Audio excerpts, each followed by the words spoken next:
La visite inopinée du président Paul Biya à l'hôpital ophtalmologique d'Obak dans le département de la Léki s'interprète différemment dans la sphère politique camerounaise. Pour le docteur Aristide Mono, analyste politique, cette prise de contact du chef de l'État rentre essentiellement dans le cadre d'une communication politique. Il faut situer la chose dans le contexte avec actuellement la dynamique de coalition des forces de l'opposition qui est en discussion et qui impose une présence de ce bloc politique dans les médias et par conséquent au niveau même du champ politique camerounais. Le président Paul Biya serait donc en train de donner un signe de vie et de vitalité.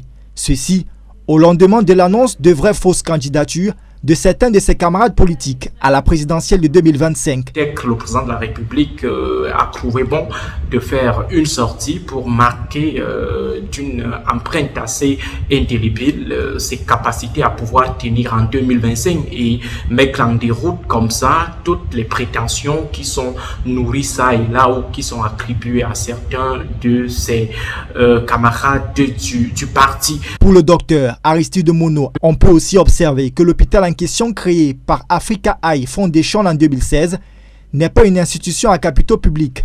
En d'autres termes, elle n'est pas une réalisation du chef de l'État. Alors, si on s'en tient à cette logique-là, il est clair qu'on ne pourrait pas comprendre de manière facile la question ou la problématique de la mise en avant des réalisations du chef de l'État ou alors du chef de l'État qui serait en train de démontrer au monde entier, à l'opinion nationale et internationale, qu'il travaille ardemment. De ce fait, des interrogations persistent sur la réelle motivation de l'opportunité de cette visite et surtout dans cet établissement hospitalier privé.